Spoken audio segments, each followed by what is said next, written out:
நம்ம தமயந்தி உட்காந்து அழுதுட்டு இருக்கா. சுரேஷ் வந்து, ஏன் தமயந்தி அழுதுட்டு இருக்க? ஏங்க நம்ம ஜிம்மி செத்து போச்சுங்க அப்படின்னு சொல்லி தமயந்தி அழுதுட்டு இருக்கா. என்ன, ஜிம்மி நேத்து கூட நல்லா தானே இருந்துச்சு? ஆமாங்க, 2 நாளா அது குலைச்சிக்கிட்டே இருந்துச்சுங்க. எதுவும் சாப்பிடவும் மாட்டேங்குது, தண்ணியும் குடிக்க மாட்டேங்குது. சரி போக போக சரியா போயிடும் நானும் விட்டேங்க. பார்த்தா காலையில செத்து கிடக்குதுங்க. ஐயோ அப்படின்னு சுரேஷ் ரொம்ப வருத்தப்பட்டான். தமயந்தி உடனே 2 நாளா நடந்த விஷயம் எல்லாத்தையுமே சுரேஷ் கிட்ட சொன்னான். ஆனா சுரேஷ், அதெல்லாம் மூட நம்பிக்கை தமயந்தி. நீ ஏதோ ஒரு நினப்புல இருந்திருப்ப, அம்மா கிட்ட காசு வாங்கியிருப்ப, அதை மறந்துட்டு மறுபடியும் போய் கேட்டிருப்ப. அது இல்லாம நான் வர மாதிரி உனக்கு பிரம்மா வந்திருக்கும். இது எல்லாமே ஒரு மூட நம்பிக்கை தான். இதையெல்லாம் போட்டு மனசுல குழப்பிட்டு இருக்கலாமா?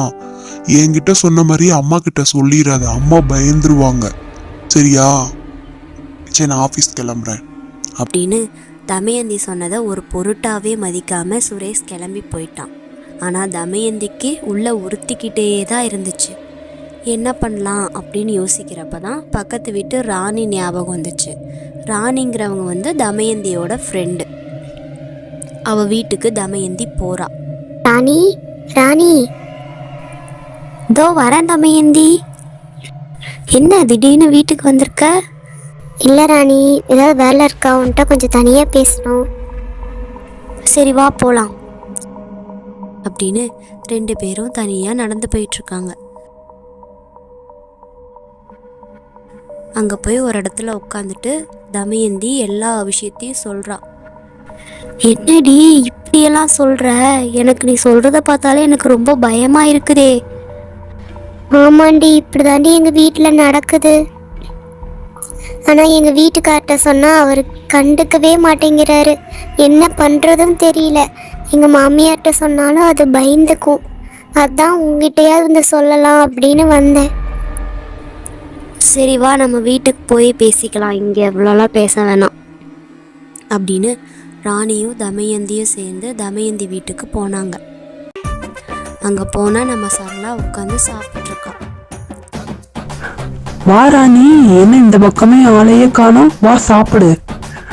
இந்த வீட்டில் என்ன நடந்துட்டு இருக்குது? இது எப்படி உட்காந்து கொட்டிக்கிட்டு இருக்குது பாரு. என்ன வெட்டுது பாரு உங்க மாமியாரு. அமைதியா இருடி, காதில் விழுந்துற போது. எனக்கு என்னமோ அந்த பேயோட அடுத்த டார்கெட் உங்க மாமியாருன்னு தான் நினைக்கிறேன். அதனால ஒரே நல்ல இவ்வளோ சாப்பிட்றலான்னு சாப்பிட்டு இருக்குது. அந்த நேரத்தில் காமெடி பண்ணிட்டு இருக்காதடி, கம்மு இருடி. நீங்கள் சாப்பிடுங்கம்மா, நான் இப்போ தான் சாப்பிட்டு வந்தேன். நான் தமயந்தி கூட கொஞ்சம் பேசிட்டு போகலான்னு வந்தேன். சரி, நாங்கள் போய் பேசுகிறோம், நீங்கள் உங்கள் வேலையை கண்டினியூ பண்ணுங்க. சரிம்மா சரிம்மா அப்படின்னு தமயந்தியும் ராணியும் அவங்க பெட்ரூமில் போய் உட்காந்து பேச ஆரம்பித்தாங்க. அப்போ ராணி வந்து சொல்கிறா, இதுக்கெல்லாம் ஒரே முடிவு தாண்டி இருக்குது. என்ன முடிவு? எனக்கு தெரிஞ்ச ஒரு சாமியார் இருக்காங்க, நம்ம அங்கே போய் கேட்டு பார்ப்போமா? சரிடி, ஆனால் வீட்டில் என்ன சொல்லிட்டு வருது? கோயிலுக்கு போகிறேன்னு சொல்லிட்டு வா, நம்ம 2 பேரும் போவோம், அங்கே போய் தான் தெரியும் அப்படின்னு இவங்க 2 பேரும் பேசிகிட்டு இருக்கிறது எல்லாமே அந்த பேய் பின்னாடி இருந்து கேட்டுக்கிட்டே இருக்குது. இவங்களை எப்படியாவது அங்க போக விடாம நம்ம தடுக்கணும். நம்ம தமயந்தியும் சரளாக்கிட்ட கோயிலுக்கு போகிறேன்னு சொல்லிட்டு 2 பேருமே நடந்து போயிட்டுருக்காங்க. அப்போ அந்த பேய் வேற யாரோ ரூபத்தில் வந்து அவங்க 2 பேர்த்தையும் தடுக்க பார்க்குது. ராணி, உங்க அம்மாவுக்கு உடம்பு சரியில்லை, நீ எங்க போயிட்டு இருக்க? என்னது, எங்கள் அம்மாவுக்கு உடம்பு சரியில்லையா? அம்மா நீங்கள் யாரு? நான் தான் உங்க அம்மாவோட ஃப்ரெண்டு. எங்கள் அம்மாவோட ஃப்ரெண்டா? உங்கள் பேரை சொல்லுங்க. என் பேரு லதா. லதாவா? சரிங்கக்கா, நீங்கள் போங்கக்கா, நான் பார்த்துக்கிறேன் அப்படின்னு சொல்லவும் அந்த பேய் ஓடி போயிடுச்சு. உடனே தமயந்தி, வாடி, உங்க அம்மாவுக்கு ஏதோ உடம்பு சரியில்லையா, வாடி போய் பார்க்கலாம்.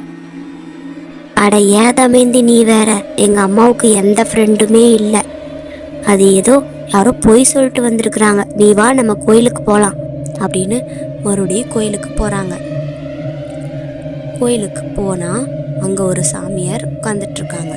தமயந்தி போய் கேட்குறா, இந்த மாதிரி எங்கள் வீட்டில் 2 நாளாக ஒரே கெட்டதாகவே நடந்துட்டுருக்கு சாமி.